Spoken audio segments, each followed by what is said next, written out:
কুরআনুল কারীমের সূরা নহলের 89 নম্বর আয়াতে কারিমা আমি আপনাদের খিদমতে তেলাওয়াত করেছি।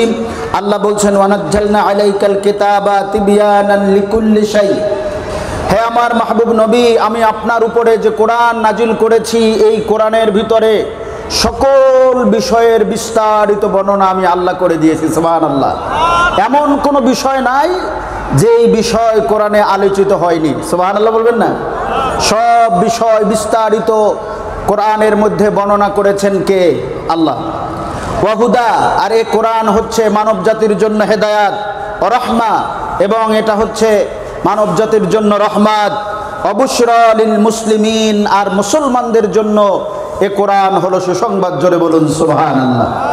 এজন্য আমাদের এ কোরআন পড়া, কোরআনকে তাজিম করা, কোরআনকে সম্মান করা, কোরআনকে মহব্বত করা, কোরআনের সাথে যারা সম্পর্ক রাখে তাদেরকে মহব্বত করার দরকার আছে না নাই? আল্লাহর হাবিবের কাছে প্রশ্ন করা হয়েছিল, ইয়া রাসূলুল্লাহ, মানব জাতির মধ্যে মুসলমানের মধ্যে সর্বোত্তম কারা? কোন লোকগুলো সর্বোত্তম? আল্লাহর হাবিব একথা বলেননি তোমাদের মধ্যে যার টাকা পয়সা বেশি আছে তিনি সর্বোত্তম, তোমাদের মধ্যে যে সুন্দর সেই সর্বোত্তম, তোমাদের মধ্যে যিনি ক্ষমতা যার আছে, মন্ত্রী, এমপি, মিনিস্টার, তিনি খুব সুন্দর, তিনি সৃষ্টির মধ্যে ভালো, এমন কথা আল্লাহ বলেননি। আল্লাহ রসুল কি বলছেন? খায়রুকুম মান তাআল্লামাল কুরআনা ওয়া আল্লামাহু। জোরে বলুন সুবহানাল্লাহ। আল্লাহ রসুল বলেন তোমাদের মধ্যে সবচেয়ে উত্তম, সবচেয়ে উত্তম, সবচেয়ে উত্তম, সবচেয়ে ভালো, সবচেয়ে উত্তম ওই মানুষ যিনি নিজে কোরআন শেখে এবং অন্যকে কোরআন শিক্ষা দেয়। সুবহানাল্লাহ। যিনি কোরআন নিজে শিখতে পারে এবং কোরআন অন্যকে শিখাতে পারে। আমার নবী বলেন তোমাদের মধ্যে সর্বোত্তম ওই ব্যক্তি যিনি নিজে কোরআন শিখলো এবং অন্যকে কোরআন শিখালো। তাহলে বোঝা গেল আল্লাহর জমিনে, আল্লাহর এই সৃষ্টি জগতের মধ্যে শ্রেষ্ঠ লোক যদি দেখতে চান, আল্লাহর কাছে শ্রেষ্ঠ, আল্লাহর কাছে সর্বোত্তম লোক যদি দেখতে চান, তাহলে ওই লোকগুলো দেখতে হবে যারা নিজেরা কোরআন জানে এবং অন্যকে কোরআন জানায়, যারা যে কোরআন শিখেছে এবং অন্যকে শিখিয়েছে। জোরে বলুন সুবহানাল্লাহ। এখন এই কোরআন শিখলে আমার কি লাভ হবে? আমি কেন কোরআন শিখব? আল্লাহ রাব্বুল আলামিন বলেন সব বিষয়ের বিস্তারিত বর্ণনা দিয়েছি। তোমরা কিভাবে সমাজ পরিচালনা করবা? সমাজ পরিচালনা করলে হবে না। এই সমাজের মধ্যে শান্তি কেমনে আনয়ন করবা? রাষ্ট্র কেমনে পরিচালনা করবা? রাষ্ট্রের মধ্যে শান্তি কেমনে আনয়ন করবা?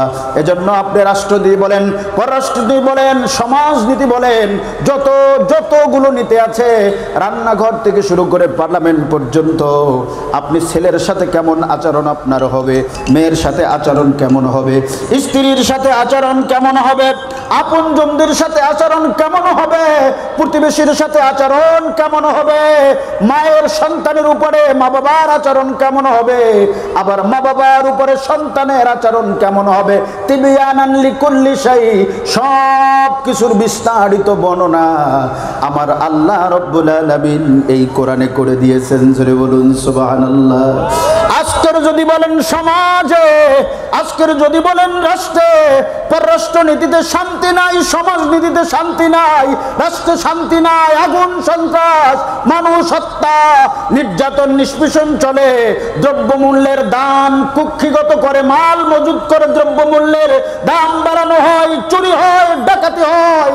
এই চুরি বন্ধ হয়ে যাবে, ডাকাতি বন্ধ হয়ে যাবে, অশান্তি বন্ধ হয়ে যাবে, সমাজে যতগুলো অনাচার আছে সবগুলো বন্ধ হয়ে যাবে। মায়ের হাতে ছেলে মার খাবে না, ছেলেকে মা বাপ সম্পত্তি বঞ্চিত করবে না, প্রতিবেশীর হক নষ্ট করবে না, কোনো দোকান চুরি হবে না, ঘর চুরি হবে না, ডাকাতি হবে না, কিচ্ছু হবে না যদি একটা জিনিস আমরা করতে পারি, সেটা হলো কোরআন সুন্নাহর রাষ্ট্র। কিসের রাষ্ট্র বলেন? কোরআন এবং সুন্নাহ অনুযায়ী যদি রাষ্ট্র পরিচালনা করা হয়, এই রাষ্ট্রের মধ্যে অশান্তি থাকবে না, চুরি থাকবে না, ডাকাত থাকবে না, হাইজাকার থাকবে না, মানুষের সম্পদ হরণকারী থাকবে না, দুর্নীতিবাজ থাকবে না, টেন্ডারবাজ থাকবে না। সব কিছু আল্লাহর আইন দিয়া সবাইকে সরল পথে, সহজ পথে এবং সুন্দর পথে আনা যাবে। কেমনে আনতে হবে।